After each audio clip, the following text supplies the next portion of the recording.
Guru team, welcome back. Welcome back to tips and tricks for you PS5 and HOTAS users out there playing Microsoft Flight Simulator 24.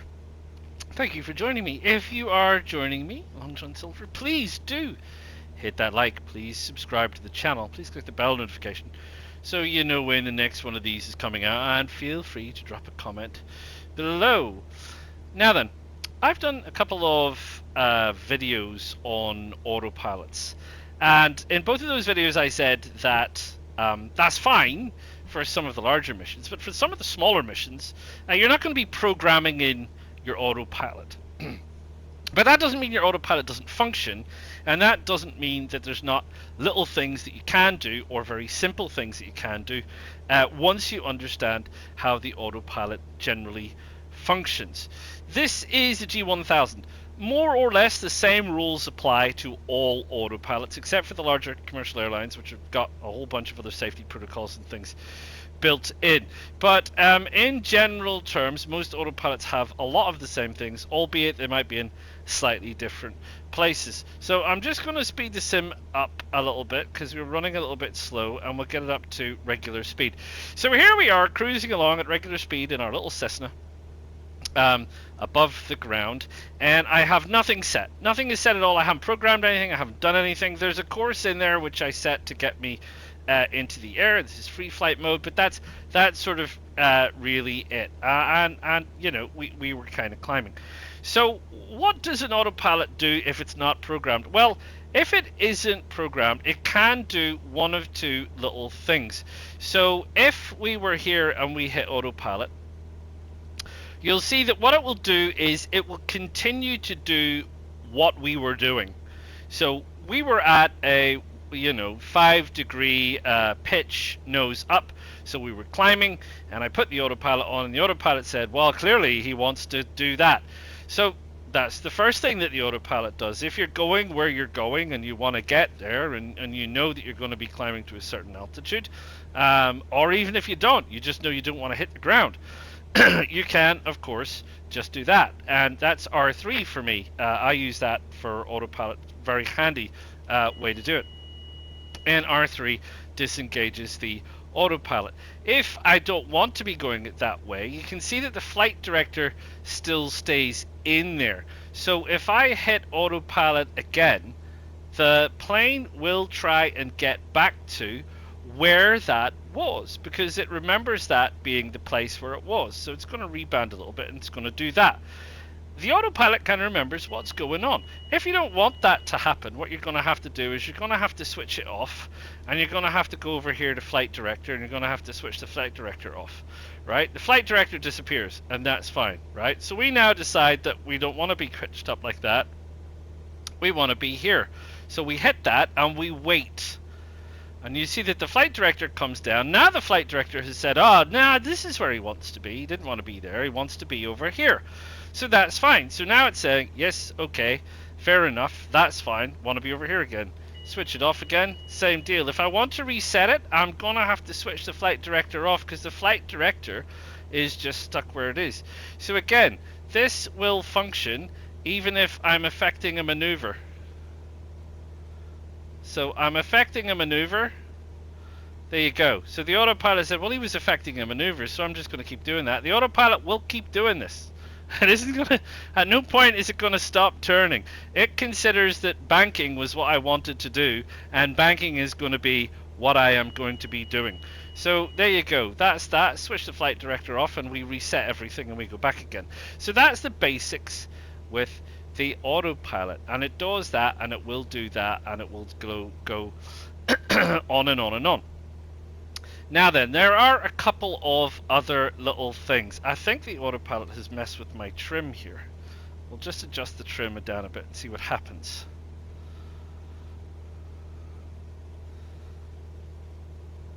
Still trying to climb me off. Let's level off that trim just a little bit more.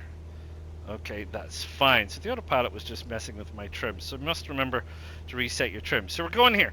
We've got something else over here, which is called altitude hold mode.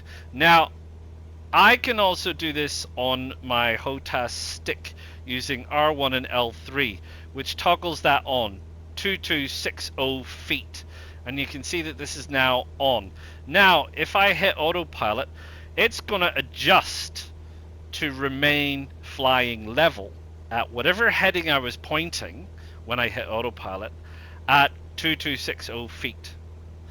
If I disengage the autopilot and I nose up for a bit and we go up a little smidge and we're now up above 2400 and I hit autopilot, it's going to descend back to 2260 feet unless I reset that altitude that was set when I pressed altitude hold mode. So again, for me, I can turn that off very easily with R1 and L3, and I find that very handy because now I can set it there.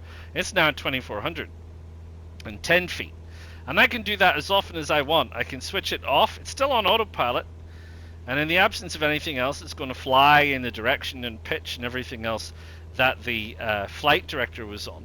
And I can say to myself, well, at any time I want to go up or go down or change everything, I can use altitude hold mode.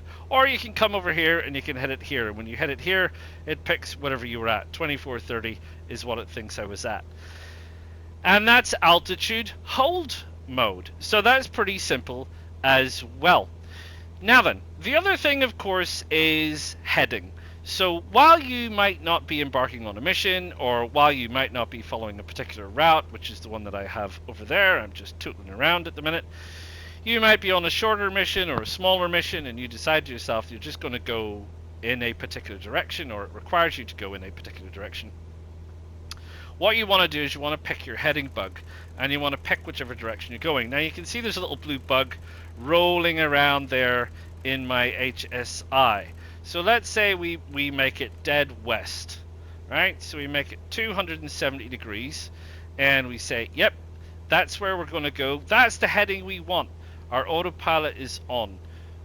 We can put altitude hold on and say we don't want you to go below 2360, and we'll hit that. Now, what's going to happen is my autopilot is going to affect a bank as safely as it can do to turn the plane until it's heading exactly due west, which is exactly where I put the heading at. So it's going to carry on doing that and doing that and doing that until it gets to the heading that we want it to get to. Now, the benefit with heading is the heading, when it's on heading mode, and you can see there's an HDG here which shows you that it is on heading mode, is that the heading mode is an active heading mode. What do I mean by that? Well, what I mean by that is that we can take this heading and we can turn it. And if we turn it, the plane will turn. So we don't have to affect the turn of the plane. So if we're flying around and we see something in the distance and we go, oh look, there's a whole load of POIs over there. I want to go over that way, which is sort of like, well, it's nearly west anyway, so let's just do that and let's go over that way or over that way or wherever we want. It will do it in real time as we are flying. And honestly, that's it for the basic functions of an autopilot. And like I say, all autopilots have more or less the same thing. Outside of the programming requirements, this is really, the heading is probably the most programmable bit you might ever need to do. You don't have to get into complexities with localizers and approach modes and various other bits and pieces of doing anything like that. All we're doing here is saying, I want to fly straight and level. I want to fly straight and level at this bearing or heading. I want to climb at this speed forever, bearing in mind that with a plane with the ceiling, eventually it'll reach the ceiling and it may or may not level out safely, and if it does not level out safely, it could stall your plane, so just be aware of that. And that's it. That is the general way to function with your autopilot. And like I say, all autopilots have these similar functions in them. They come really fairly much as standard. I do a lot of autopilot stuff off my HOTAS stick, which is pretty good. So I don't want to fiddle around too much with the controller. I use the controller for the visual side of things usually. But yeah, you know, I can't set headings and stuff. You can't use these bugs, these knobs and these interactions with the stick. So I keep the stick for really the functions and everything else. So that's it. You've got your flight director, which is a reset, kind of set on, set off. Altitude hold mode, which I use automatically because I have it bound to R1 and L3 on my stick, and it doesn't seem to cause me any trouble. So if you want to use that binding, by all means do.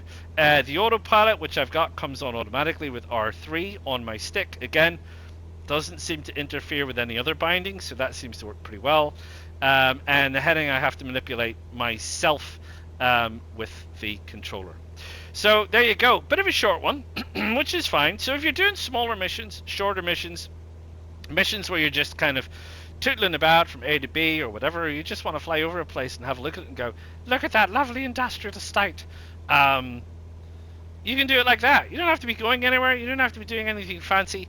And it doesn't take more than a rudimentary knowledge of the autopilot to affect it. And remember, in most planes, once you get up and flying at a kind of fairly level altitude, if you hit autopilot, pardon me, or altitude hold mode, it will just fly at that altitude.